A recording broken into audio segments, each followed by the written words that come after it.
So hope is, it's usually described as a feeling, right? Something people either have or they just lose. Yeah, a mood. Exactly, a mood.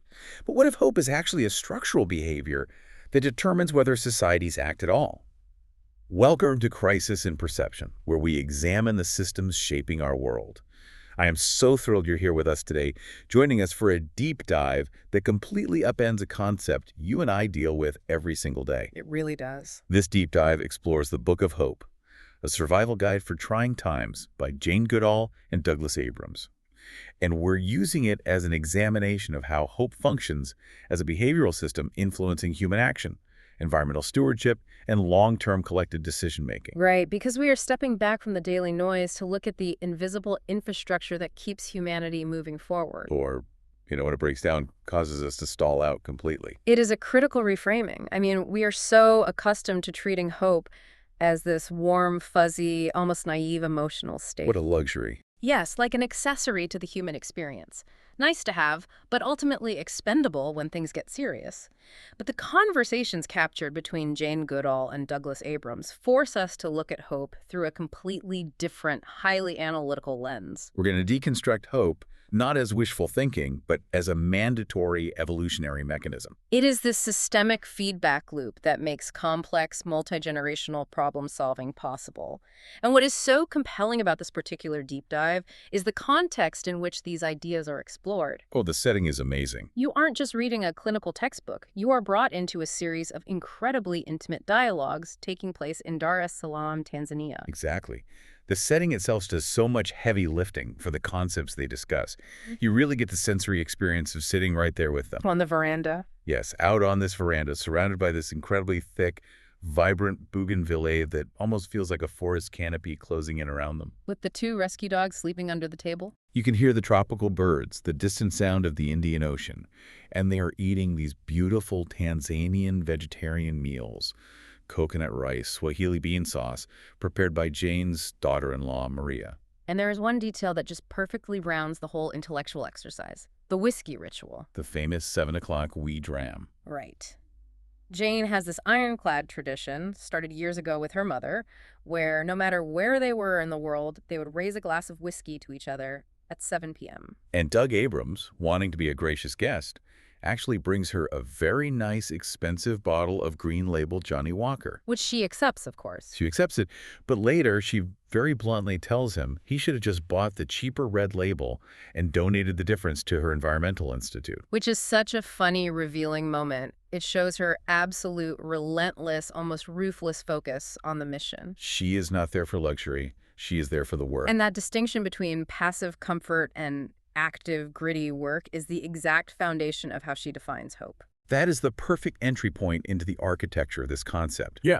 Because Abrams admits right at the beginning that he came to Tanzania as a deeply skeptical New Yorker. He viewed hope as a kind of psychological panacea. Yeah, like a weak response to the very real, very terrifying data about the state of our world. I mean, if you look at the news today, it is incredibly easy to feel that hope is just a willful denial of grim facts. So he presses her. He asks for a concrete definition. And Goodall does not give him a poetic, abstract answer. No, she defines hope as what we desire to happen, inextricably coupled with the preparedness to work hard to make it so. She jokes at one point that she hopes their book together will be good, but it certainly won't be if they don't bloody work at it. Which immediately forces us to draw a hard line between hope and optimism. And this is where the crisis in perception really starts to resolve itself. We use those words interchangeably all the time, but structurally they are opposites. Doug Abrams brings up a fascinating conversation he previously had with Archbishop Desmond Tutu, who is a central figure in the fight against the brutal, racist apartheid regime in South Africa. Tutu famously said that he was not an optimist. Instead, he called himself a prisoner of hope. Think about the systemic reality Desmond Tutu was facing. Apartheid was a heavily militarized, deeply entrenched, globally funded system of oppression. If you approach that reality with optimism, the belief that things will just naturally work out for the best, that the arc of the moral universe will bend toward justice on its own without you having to pull it, you'd be crushed. Optimism expects fairness. It expects ease. And because of that expectation, optimism is incredibly brittle. Right. The moment the regime cracks down or a protest is violently suppressed, optimism shatters. But being a prisoner of hope is entirely different. Tutu is acknowledging the profound darkness and the staggering obstacles in his way. Hope is a response to the darkness. It doesn't deny the difficulty. It recognizes that the darkness is exactly why action is required. I love how they illustrate that with a joke in the book. The optimist thinks this is the best of all possible worlds, and the pessimist fears the optimist is right. Optimism is passive, but hope is stubborn. It is looking at a completely broken system and deciding to engage with it anyway. And what blew my mind is that this isn't just philosophical musing. They back this up with rigorous behavioral science. Hope is measurable. It is highly measurable. The dialogues reference a massive meta-analysis of over 100 different psychological studies on hope. The data strips away the romanticism and reveals the raw utility of the behavior. Individuals who measure high in structural hope demonstrate a 12% increase in academic performance A 14% increase in workplace outcomes. and a 14% boost in overall happiness. But it scales beyond the individual. They cite a study of 1,000 people in a medium-sized city, which found that collective hope was the single most significant predictor for overall community well-being. It even predicted life expectancy. Another study comparing different demographics found that individuals who were less hopeful were more than twice as likely to die from cancer and heart disease within a 3-year period. So we are talking about biological and systemic resilience. It literally keeps you alive. And the researchers break this down into a specific mechanism called the hope cycle. This is a huge aha moment for me. They identified 4 essential components. First, you need realistic goals. Second, you need what they call willpower, or agency, the internal confidence that you are capable of acting. Third, you need way power. Way power is the critical variable that most people overlook. Exactly. Way power is having the realistic pathways to actually achieve the goal and anticipating the inevitable setbacks so you can navigate around them. It is the tactical map. And finally, the fourth component is social support. You need a network. And when you have these 4 components, they create a literal feedback loop. You take an action, that action generates a tiny fraction of progress, that progress reinforces your agency, which fuels the next action.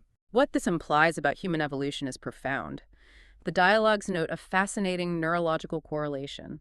Language, complex goal setting, and the capacity for hope all originate in the exact same area of the brain. The prefrontal cortex. This is the most recently evolved part of our neural architecture, located right behind our foreheads, and it is significantly larger in humans than in other primates. Which means our ability to conceptualize a future that doesn't yet exist, to communicate about abstract concepts, and to organize our behavior toward a distant, unseen goal are all intimately bound together. Hope is the cognitive infrastructure that allowed early humans to cooperate over long time horizons. If a tribe couldn't maintain hope that a migration would eventually lead to water, they would stop walking and die. That neurological link is wild. It suggests hope isn't just a byproduct of intelligence, it's the engine for it. So if you are listening to this right now and you are feeling completely stuck, maybe it's a project at work, a community initiative you're trying to get off the ground, or a personal struggle, and you are feeling that crushing weight of despair, try applying this framework. Maybe you aren't just sad or burnt out. Maybe your hope cycle has a broken component. Do you have the goal but totally lack the way power? Are you missing the tactical map? Or maybe you have the map, but you are entirely lacking the social support network to keep you moving when you hit a wall. When you view hope as an institutional and cultural structure in your own life, you can actually troubleshoot it. You can step back and say, okay, the system is failing because I need to build a new pathway here. That is a highly practical diagnostic application of this systems level thinking.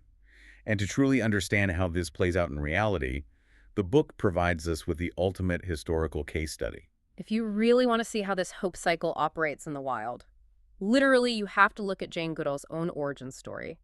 Let's transport ourselves to Gombe, Tanzania in the year 1960. Jane Goodall's work in primatology did not begin as a scientific certainty. In fact, by all logical metrics, her expedition should have been a complete, forgotten failure. The deck was stacked against her in ways that are hard to comprehend today. She was a young woman in 1960s stepping into a fiercely male-dominated scientific establishment. She had no undergraduate degree, she had no formal academic credentials. What she had was a fierce curiosity and a tenuous relationship with the famous paleoanthropologist Louis Leakey, who saw something in her and managed to secure just 6 months of funding for her to go observe wild chimpanzees. 6 months. That was her entire runway to produce groundbreaking data. And the reality of the field was brutal. Consider the physical and psychological toll. The terrain of Gombe is not a gentle park. No, it consists of incredibly steep, rugged, densely forested hills. Every single day she was waking up before dawn, climbing these exhausting inclines, creeping through thick undergrowth that was tearing at her skin. She battled malaria. And the psychological warfare was even worse. Chimpanzees are highly intelligent, cautious animals. For months, she would exhaust herself climbing to a vantage point, spot a group of chimps, and her heart would leap. But the moment they saw her, the strange, pale, hairless ape invading their territory, they would scatter. They would just run away. Imagine the despair. Weeks are turning into months. That 6-month funding window is closing fast. She's writing these agonizing letters home to her family. Essentially saying that her life feels ridiculous, that she is just squatting on rocks pulling thorns out of her legs while the subjects of her study vanish into the trees. The pressure of letting Louis Leakey down, of failing on a global stage, was immense.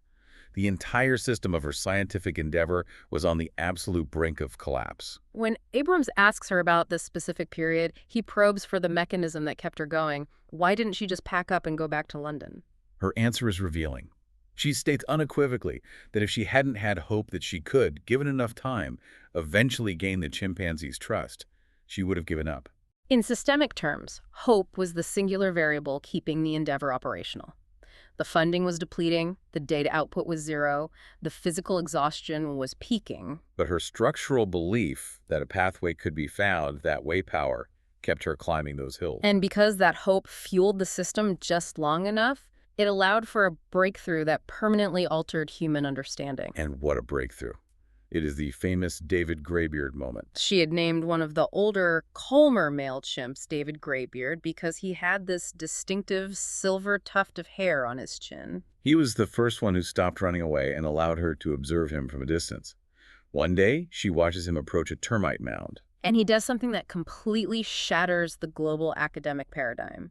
He picks up a thick blade of grass, pokes it into the termite mound, leaves it for a moment, and pulls it out covered in termites, which he then eats. But it gets better. She then watches him pick up a leafy twig and actively strip the leaves off it to create a better, smoother tool. The magnitude of that observation cannot be overstated.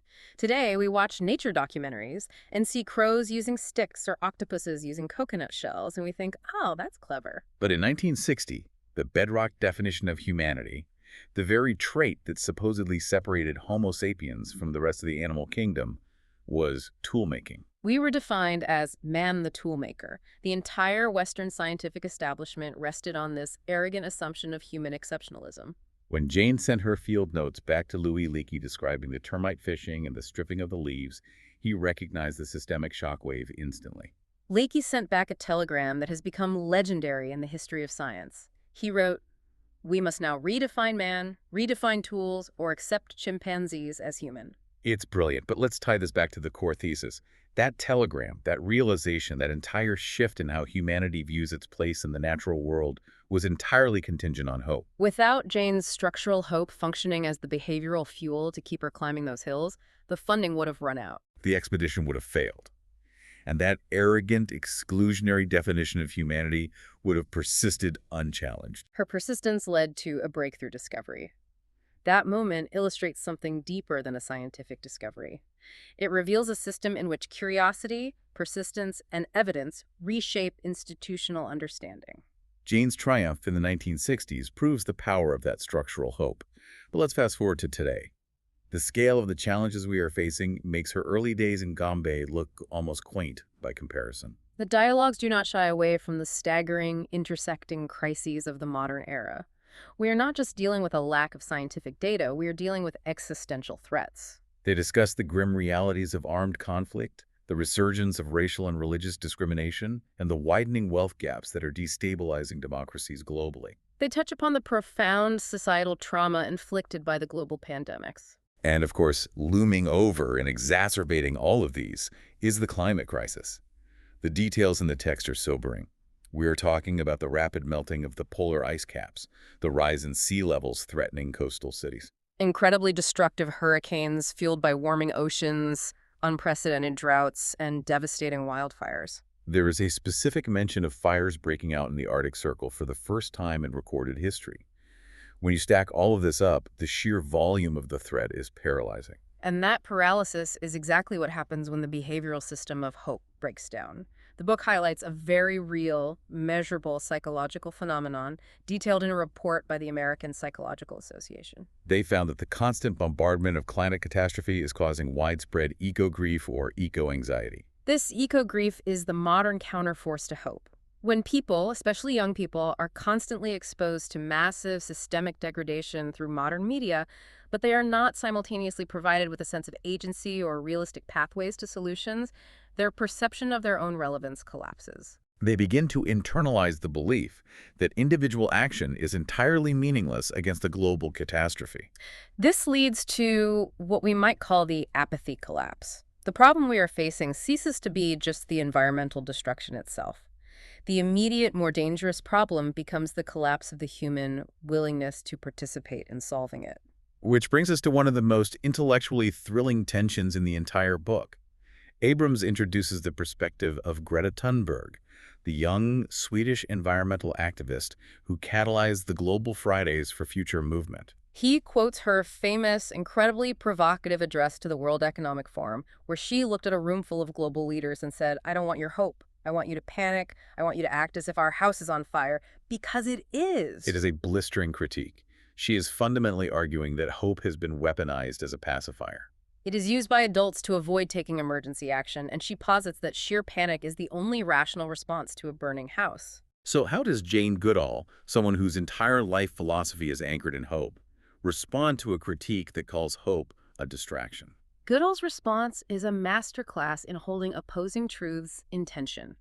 She does not dismiss Thunberg's anger. In fact, she validates it completely. She agrees with the premise, stating clearly our house is on fire. She recognizes that fear and anger are vital, evolved responses to a genuine threat.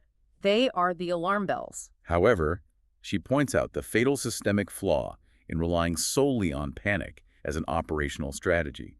She argues that if we do not have hope that we can actually put the fire out, we will eventually give up. It is not an either-or scenario. We need the fear to wake us up, but we need the hope to sustain the work. Yes, because panic is an acute biological response. If a tiger jumps into your living room, panic gives you the adrenaline to run out the door. But climate change, biodiversity loss, systemic inequality, these are chronic, multi-generational collective action problems. You cannot sustain a physiological or societal state of panic for 50 years. If you are panicking, and you fundamentally do not possess the way power, the belief that you have the tools to extinguish the flames, your survival instinct will eventually force you to disengage to protect your own sanity. You will simply stop throwing water on the fire and walk away. Jane's counterargument is that fear organizes the bucket brigade, but hope is the infrastructure that keeps people passing the water, hour after hour, year after year, even when their arms are tired and the fire is still raging. But how do we sustain that bucket brigade? Where does the baseline belief that we can actually put the fire out come from? To prevent this apathy collapse, we need an objective, observable basis for hope. We need evidence that the system is capable of being saved. Throughout her life's work, Goodall has synthesized 4 distinct pillars that provide this evidence. And the first one is perhaps the most paradoxical because it is the very thing that got us into this mess: the amazing human intellect. I was so glad Abrams pushed back on this point because it is the obvious counterargument. He essentially asks her, hasn't our massive brain power and our technological genius brought us to the absolute brink of destruction? We invented the internal combustion engine, the nuclear bomb, the plastics that are choking the oceans. How can the intellect be a source of hope when it is the primary weapon of our devastation? Goodall addresses this by drawing a sharp, crucial distinction between being intelligent, which we might better understand as clever, and being wise. She acknowledges the explosive power of human cleverness. Our prefrontal cortex allowed us to develop complex language, pass down intricate knowledge across generations, and manipulate our environment to an unprecedented degree. We became so clever that we proudly named our own species Homo sapiens, which translates to the wise human. But she points out the dark irony here. A truly intelligent, wise animal would not systematically destroy its only home. We are currently suffering from a catastrophic deficit of wisdom. Right. She defines wisdom as the application of intellect guided by compassion and long-term consequence. Look at how our current socioeconomic systems operate. We use our immense brain power to build incredibly complex algorithms and financial instruments. But the questions driving that intellect are entirely short-term. A CEO asks, will this decision boost our quarterly shareholder report? A politician asks, will this stance secure my re-election next year? That is raw cleverness applied to immediate selfish gain. Jane argues that the hallmark of true wisdom is asking a fundamentally different systemic question. What effect will the decision I make today have on future generations and on the health of the entire planetary ecosystem? If we only utilize our intellect to maximize short-term extraction, the system will inevitably collapse. But Goodall's hope is derived from witnessing the human capacity to pivot. When that same staggering intellectual horsepower is paired with an ethical imperative, we can innovate our way out of crises. We are seeing rapid advancements in renewable energy, in regenerative agriculture, and biodegradable materials. The intellect is a neutral tool. It is the underlying behavioral motivation that determines whether it destroys or heals. And speaking of healing, that leads directly into her next pillar, which focuses on the biological infrastructure of the planet itself, the resilience of nature. It is so easy to be consumed by the statistics of laws. The book references the terrifying UN report stating that 1 million species are currently at risk of extinction. But Jane shifts the perspective. She wants us to look at the immense, almost incomprehensible time frame of nature's survival. This is where we have to correct our crisis in perception regarding timescales. Human beings generally conceptualize time in very short increments, a business quarter, an election cycle, perhaps a single human lifespan. If an ecosystem doesn't recover within 10 or 20 years, we fall into eco-grief and declare it permanently ruined. But nature plays the long game. The dialogues share some breathtaking examples of this resilience. Consider the discovery of the Wollemi Pines. In the 1990s, a park ranger named David Noble was exploring a deeply remote, rugged canyon in the Blue Mountains of Australia. He abseiled into this hidden gorge and found these strange, towering trees with unusual bark that he couldn't identify. When botanists examined them, they realized the leaves perfectly matched fossilized imprints from the Jurassic period, some 200 million years ago. Think about the scale of that. Yeah. Those trees were presumed extinct for millions of years. But hidden in that specific microclimate, they survived. They survived the shifting of tectonic plates, the impact of asteroids, and an estimated 17 separate ice ages. 17. The climate of the Earth violently reorganized itself over and over again, and this biological system just kept stubbornly persisting. And Jane brings up other examples that are just as mind-bending. She talks about how if a starfish is severed, a single detached arm can regenerate an entirely new body and mouth, sustaining itself on stored nutrients while it painstakingly rebuilds its physical structure. Or consider the paradigm-shifting work of forest ecologist Suzanne Simard, which the book highlights. Simard discovered the Wood Wide Web. We used to view forests as collections of individual trees competing for resources in a zero-sum game. But Simard's research revealed that trees are connected underground through vast, incredibly complex networks of mycorrhizal fungi. They are actively communicating. Older mother trees will literally shuttle carbon, water, and nutrients through the fungal network to struggling saplings in the shaded understory. They send chemical warning signals about insect attacks. It is a biological internet of mutual support and resource sharing. It fundamentally changes how you look at a forest. It's not just timber. It is a highly evolved, cooperative intelligence. As you listen to this, just take a second to marvel at that. The Earth possesses built-in mechanisms for recovery that we are only just beginning to comprehend. And this provides an objective, scientifically grounded basis for hope. Our actions to protect an environment are not futile, isolated gestures. When we engage in conservation, we are forming a strategic partnership with an unimaginably powerful, self-healing system. Nature does not need us to survive the long term. It survived 17 ice ages without us. But we desperately need nature. If we just give it the space and the chance, it will recover. This understanding transitions us from the resilience of the natural world to the resilience of the human element. The third observable reality that fuels Goodall's hope is the power of youth.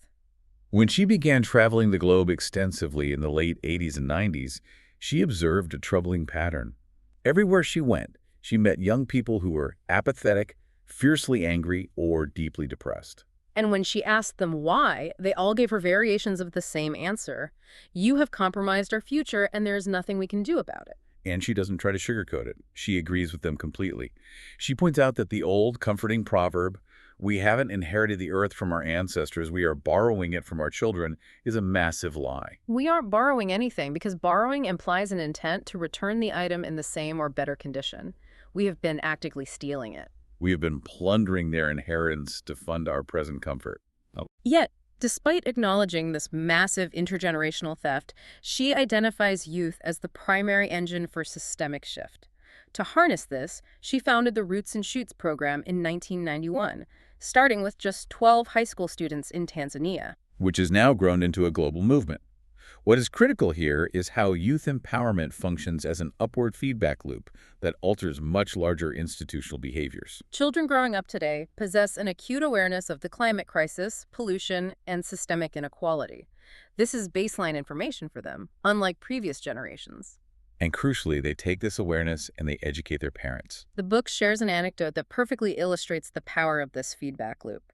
It involves Christiana Figueres, who was a key architect of the Paris Climate Agreement. She was at the World Economic Forum, surrounded by the most powerful people on Earth, and she had a private meeting with Ben van Beurden, who was the CEO of Royal Dutch Shell. We are talking about the head of one of the largest fossil fuel titans in human history. And van Beurden tells her this incredibly personal story. He says his 10-year-old daughter came to him in tears, asking him directly if his company was destroying the planet she was going to grow up on. That confrontation with his own child forced a cognitive shift. He pledged to her that he would do everything in his power to ensure she had a safe planet, and that deeply personal interaction influenced his corporate posture regarding the Paris Agreement. Think about the systemic leverage of that moment. A 10-year-old girl, through pure moral clarity, altered the trajectory of a global energy executive. Goodall often uses the phrase, "millions of drops make an ocean." When a teenager refuses to buy clothing from a fast fashion brand that pollutes waterways, it seems like an insignificant drop.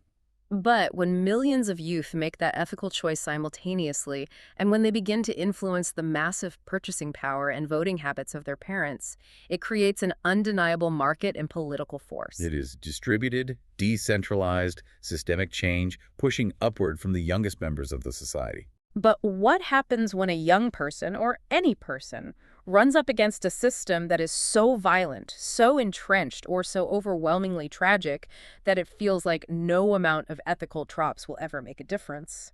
Where does hope reside then? This brings us to Jane's final pillar, the indomitable human spirit. She defines this as the sheer irrational will to survive and tackle absolutely impossible odds. It is the ultimate systemic wildcard. Exactly. The book shares a story that completely captivated me. It's about a man named Rick Swope. He was visiting a zoo in Detroit, standing with a large crowd looking at the chimpanzee enclosure, which was surrounded by a deep, water-filled moat. A fight broke out among the chimps, and one of them, a male named Jojo, lost his footing and tumbled down the steep concrete embankment into the moat. Now, chimpanzees have very dense muscle mass. They cannot swim. They sink like stones. Jojo is thrashing, panicking, and drowning right in front of the crowd. The zoo staff is screaming for everyone to stay back, warning that a panicked, drowning chimpanzee has the strength to easily kill a human. By all rational biological metrics of self-preservation, Rick Swope should have stayed safely behind the railing. The mathematical probability of him surviving a physical encounter with a drowning ape in deep water was incredibly low. But Swope doesn't calculate the math. He scales the fence, dives into the water, swims out to the massive, thrashing animal, grabs him, and somehow manages to drag Jojo up the slippery concrete bank to safety, saving his life. When reporters interviewed Swope later and asked him why he would do something so insanely dangerous, he didn't give a philosophical speech. He said he looked down at the water, he made eye contact with Jojo, and the message in the chimp's eyes was simply, "Won't anybody help me?" That is a profound demonstration of empathy transcending species boundaries. But the indomitable spirit is not limited to dramatic physical rescues. It is equally present in psychological resilience. The dialogues detail the story of a woman named Anne. Anne was the survivor of horrific sustained abuse trauma so severe that it manifested physically. She had lost her sight and the motor control necessary to write. By all clinical expectations, the trauma should have permanently broken her. Yet Jane met her and became fascinated by her spirit. Through a dedicated support network, which beautifully included her 2 cats, highlighting how animals serve as crucial components of our healing infrastructure, and slowly regained her faculties. She didn't just survive, she eventually braced herself to stand on stages, making public appearances to guide others through the darkness of their own trauma. So if we look at this as a systemic disruptor, the indomitable spirit is the variable that the algorithms can never predict. It is the human capacity to inject sudden, highly localized, completely irrational altruism and resilience into a failing system. It changes the outcome entirely. Jane is careful to note that this spirit can be misdirected. She brings up the tragic reality of individuals brainwashed into becoming suicide bombers, but when that immense spiritual force is anchored in compassion, it is the ultimate engine for overcoming seemingly impossible social and environmental challenges. And that engine of compassion leads us to what is arguably the most crucial systemic revelation of this entire exploration. It is the concept of intersectionality. The core principle here is profound in its simplicity. You cannot fix the forest without fixing the village. This realization hit Jane during what she calls her Damascus moment at a primatology conference in Chicago in 1986. Up until that point, Jane's focus had been intensely localized. She was studying the chimps at Gombe, mapping their behaviors, publishing her research. But at this conference, data was presented from across the African continent, and the picture was horrifying. Chimpanzees were disappearing everywhere. Forests were being aggressively logged. Chimps were being caught in wire snares set for other animals. Mothers were being shot so poachers could steal their infants and sell them to the entertainment industry or medical research labs. She walked into that conference as a scientist, and she realized she had to walk out as an activist. She couldn't just study them anymore. She had to save them. So she secures funding and embarks on a tour of 6 different countries across the chimpanzee range. And this is where the crisis in perception regarding conservation was shattered for her. She realized that the environmental problem she was trying to solve was, at its root, a human problem. When she flew in a small plane over the Gombe region, she was shocked. The dense forest that had stretched for miles when she arrived in 1960 was gone. The steep hills were completely bare, reduced to dirt and rock. And when she visited the villages surrounding the national park, she found the reason why. She found a human system in total distress. There was crippling systemic poverty, there was no health care, no running water, no infrastructure. The human population had grown far beyond what the degraded land could support. Families were so desperate that they were pulling young girls out of primary school to work and marrying them off as young as 13. The people living around Gombe weren't cutting down the trees because they hated nature. They were cutting them down for sheer survival, to clear tiny plots of land to grow food, or to burn the wood for charcoal. If you approach that situation with a traditional exclusionary conservation mindset, your proposed solution is to put a higher fence around the park, hire armed guards, and tell starving people they are criminals for cutting down trees. Jane realized that this is a doomed structural model. Environmental conservation completely fails if it ignores human socioeconomic systems. You cannot expect a mother who cannot feed her child to care about the preservation of a chimpanzee habitat. So Goodall pioneered a fundamentally different approach, the TACARE program. TACARE stands for Lake Tanganyika Catchment Reforestation and Education. Notice the word education. Instead of focusing solely on the wildlife, the program addressed human injustices. Jane's team went into the villages not to dictate terms, but to ask the people what they needed. And they provided it. They brought in experts to teach agroforestry and permaculture, showing farmers how to restore the depleted soil without clearing more forest. They built health facilities. They provided scholarships to keep young girls in school, knowing that educating women is one of the most effective ways to stabilize population growth and improve community health. The systemic turnaround was astonishing. Once the human community achieved a baseline of food security and educational opportunity, their entire relationship with the environment shifted. They became eager, fiercely protective partners in conservation. The farmers learned to plant quick-growing trees around their crops to fix nitrogen in the soil and provide wood for their fires, so they didn't have to enter the park. Today, if you fly over those same hills around Gombe, they are no longer bare. The forest has returned. The villagers understood that protecting the watershed and the forest wasn't some luxury imposed by Western scientists. It was the essential infrastructure for their own future survival. Hope required Jane to look past the chimpanzees and engage directly with the broken parts of the human system. And she applied this exact same intersectional engagement when she took on the medical research establishment. The book details her fight against the National Institutes of Health, the NIH, in the United States. Chimpanzees were being used extensively in medical testing, locked in these sterile, concrete 5x5 cages for decades. When Jane decided to confront this, she didn't just stand outside the gates with a protest sign. She didn't rely purely on anger. She engaged the system from within. She gained access to the labs. She forced herself to walk down those heartbreaking corridors, looking into the eyes of these deeply traumatized, highly intelligent animals. And crucially, she brought her specific brand of way power to the scientists themselves. She understood that many of the researchers were isolated from the reality of the animals they were testing on. So she sat down in boardrooms and showed them footage shot by Hugo van Lawick of the wild chimps in Gombe. She showed them David Greybeard using tools. She showed them mothers tenderly hugging and tickling their infants. She showed them the rich, complex emotional lives of the subjects they were treating as mere biological machinery. She appealed directly to their intellect and to their suppressed compassion. It was a long, grueling, deeply political fight.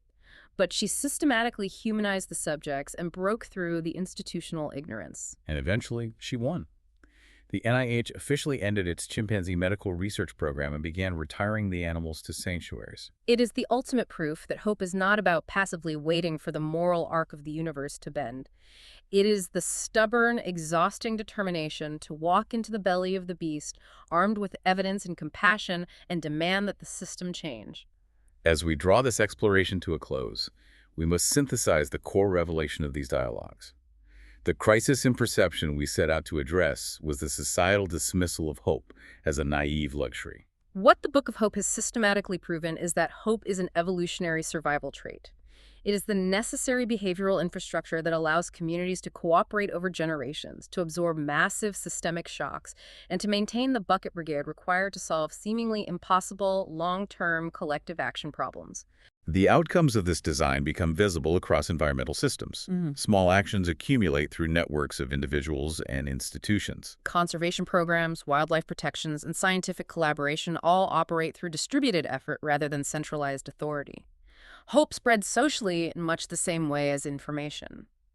Without the hope cycle, the realistic goals, the agency, the critical way power, and the social support, our systems inevitably collapse into apathy. So we turn this back to you, listening right now. How will you take this structural framework and apply it to the architecture of your own life? The next time you find yourself doom scrolling late at night, feeling entirely overwhelmed by the state of the world or paralyzed by a personal failure, how will you reframe that feeling? Will you recognize that despair not as the absolute objective truth of the universe, but simply as a temporary breakdown of your personal hope cycle? Will you have the clarity to ask yourself, am I just missing a pathway here? Do I need to reach out and rebuild my social support network? By diagnosing your despair through this lens, you stop being a victim of the system and become an active architect of your own resilience. Which leaves us with a final, provocative thought to consider. We have established that hope is structurally necessary for action, and that it spreads like a social contagion when people observe others acting with purpose. Now consider the modern digital ecosystem we all inhabit. It is an environment heavily optimized and algorithmically designed for monetized outrage, endless doom scrolling, and the generation of despair. In such an ecosystem, apathy is the expected, frictionless default. Therefore, could it be that the most rebellious, fiercely anti-establishment thing you could possibly do today is to publicly, stubbornly, and loudly engage in hopeful action? By refusing to surrender to the apathy collapse, you cease to be a passive consumer of despair and become a systemic disruptor. Rebellious hope. Choosing to build pathways when the algorithm wants you to surrender. Crisis in Perception examines how systems shape belief and how better tools help us see clearly. Thank you so much for joining us on this incredibly profound journey into the behavioral infrastructure of human survival. This project is free and publicly accessible. If you'd like to support the time, tools, and research behind Crisis in Perception, you can become a supporter on Patreon. For a shorter visual overview of this topic, see the mini explainer linked in the description. If you enjoy this kind of systems-level analysis, please like, subscribe, and comment with books or topics you'd like us to explore next. Keep building your pathways, keep leaning on your support networks, and remember that millions of drops make an ocean. We will see you on the next deep dive.